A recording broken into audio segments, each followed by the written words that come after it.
नमस्कार दोस्तों, आज हम लिज़ा की कहानी देखने वाले हैं। ये कनाडा की रहने वाली है और वो पशु की वो डॉक्टर है। मतलब पशु जो होते हैं जानवर, उनकी वो डॉक्टर है। उनके साथ ये घटना हुई थी कि एक बार वो अपने कार से जब जा रही थी तब वो बहुत ही बड़ा भयानक मतलब दुर्घटना उसके साथ हुई थी। और वो कहती है कि मैं पूरी तरीके से बेहोश हो गई। उनके साथ आखिर क्या हो रहा है उनको पता नहीं चला। और वो ये कहते हैं कि मेरी आत्मा जो थी शरीर के ऊपर जा रही थी और उन्होंने अपने आप को एक अलग ही दुनिया में पाया। उस दुनिया के बारे में थोड़ा बहुत उन्होंने ये ऐसे कहा है कि जैसे बादलों की दुनिया, जैसे एक वाइट आउट पूरा वाइट हो और वहाँ पर सुंदर सुंदर बादल हो। लीज़ा हमसे ये कहते हैं कि उस दुनिया को देखने पर ही पता चल रहा था कि ये बहुत ही बड़ी दुनिया है, या फिर इंसान जिस तरीके से सोच सकता है उसमें बहुत ही ऊंचे लेवल की ये शायद मतलब दुनिया होगी या फिर ये जगह पर होगी। और वहाँ पर उसको बहुत ही अच्छा लग रहा था। उस दुनिया में उसके मन में ही दोस्तों कुछ ऐसे विचार आ रहे थे जैसे कि सहानुभूति जो होती है, मतलब दूसरों पर दया करना, ये बहुत ही अहम विषय होता है इंसान के जीवन में। अब ये उसके मन में क्यों आया, तो लीज़ा ये कहते हैं कि वो मतलब फास्ट फॉरवर्ड लड़की थी। वो ज़्यादा किसी के बारे में कभी उसने सोचा नहीं, किसी के ऊपर दया करने की उसने कभी मतलब सोच भी नहीं की कि वो हमेशा सोचती थी कि मैं अपनी ज़िंदगी जी रही हूँ और मैं अपना कुछ काम कर रही हूँ, दूसरा अगर दुख में हो तो उसमें मैं क्या कर सकती हूँ। इस तरीके से उसकी ज़िंदगी थी और इस तरीके से उसकी सोच थी। तो उसके मन में वहाँ पर आया कि सहानुभूति जो होती है वो इंसान के लिए बहुत महत्वपूर्ण होती है। तुम अपनी लाइफ में ठीक से इस तरीके से तुमने बर्ताव नहीं किया जिससे तुम्हारी आत्मा ने जो भी चयन किया है वो ठीक से तुम पूरा कर सको। तुम निचले स्तर पर जा रही हो अपने कर्मों से, क्योंकि तुम्हारे हाथ से कुछ भी अच्छा नहीं हो रहा। और बाद में लीज़ा को ये पता चला कि अगर तुमने अपना दृष्टिकोण बदला तो ही तुम अपने जीवन के उद्देश्य को पूरा कर सकोगी। और फिर से दोस्तों उसको जीवन का उद्देश्य दिखाया गया मतलब ऐसा कोई चित्र नहीं दिखाया, उसके मन में वो डाल दिया गया। उसका जीवन उद्देश्य था दोस्तों सहानुभूति से लोगों को मदद करना। मतलब जितना हो सके हमारे सामने अगर कोई ज़रूरतमंद इंसान है तो हम जितना हो सके उसको कुछ मदद करने की कोशिश करें। तो इस तरीके से तो मदद करने की कोशिश करना ये उसके जीवन का उद्देश्य था, लेकिन वो पूरा उल्टा यहाँ पर आकर कर्म कर रही थी। तो इस वजह से किसी एक आत्मा ने या फिर किसी एक महाशक्ति ने उसके मन में ये सारे विचार डाले थे। लीज़ा ये कहते हैं कि मैं इन सारी चीज़ों को जानने के बाद मुझे बहुत अच्छा लगा कि कोई बहुत ही अच्छे से समझा रहा है।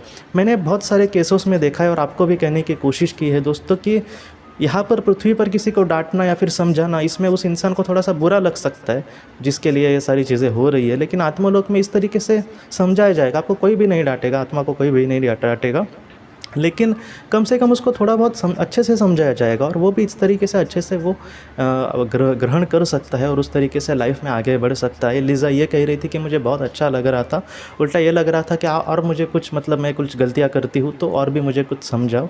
लेकिन लीज़ा को ये कहा गया कि बस तुम अपना दृष्टिकोण बदलो, तुम जितना सोची हो अच्छा कर्म करने का उससे भी बहुत अच्छे तुम कर सकते हो, बस अपने दृष्टिकोण को बदलो और लाइफ में आगे बढ़ो। तो ये सुनकर लीज़ा को बहुत अच्छा लगा और उसने कहा कि मैं ज़रूर इस तरीके से प्रयास करूंगी। लीज़ा को वहाँ पर कोई भी ऐसी आत्मा वगैरह नहीं दिखाई दी। और बाद में वो लीज़ा ये कहते हैं कि वो जो चित्र था या फिर वो जो दृश्य था उसके सामने वो अचानक ओझल होते गया और लीज़ा को होश आया। और जब उसे होश आया तब वहाँ पर उसका जो एक्सीडेंट हुआ था गाड़ी का, वहाँ पर कुछ लोग जमा हुए थे उसको मदद करने के लिए और उसको बाद में अस्पताल लेकर गए। लीज़ा ये कहते हैं कि ज़्यादा तो चोट नहीं आई थी उसके, बस सिर में आई थी, बाकी किसी जगह पर खरोच भी नहीं आई थी और उसको मतलब थोड़ा ही वक्त लगा रिकवर होने के लिए। और आज वो अपनी ज़िंदगी में दोस्तों दूसरों का दुख समझने की कोशिश करती है। लीज़ा ने यह भी कहा है कि जहाँ पर लोगों को कुछ खाने को नहीं होता या फिर अच्छी शिक्षा नहीं होती, वहाँ पर भी वो कुछ ज़्यादा से ज़्यादा ऐसे मतलब जितना उसको हो सके पॉसिबल उतना उनको मदद करने की कोशिश करती है। तो ये जो कहानी है लीज़ा की दोस्तों, मुझे लगता है कि हमें सबसे बड़ा ये सिखाती है कि जीवन में जो सहृदयता होती है या फिर दूसरे के हृदय की दुख समझना या फिर दूसरे के दर्द को समझना, ये बहुत ही अहम विषय है हमारे जीवन में। क्योंकि एक आत्मा जो होती है दोस्तों वो यही चाहेगी कि वो निस्वार्थ तरीके से सहानुभूति से किसी को मदद करे। तो ये जो भावना है किसी के मन में अगर नहीं आती फिर भी हमें वो पैदा करनी होगी।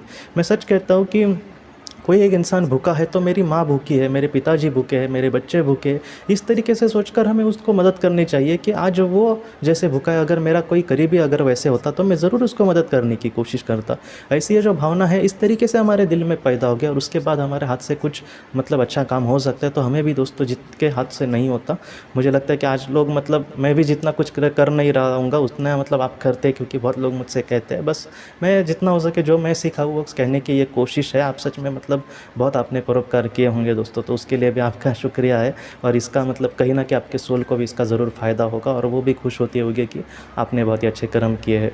तो दोस्तों हम अपनी अगली वीडियो में मिलते हैं। आप अपना अपने परिवार का ख्याल रखना।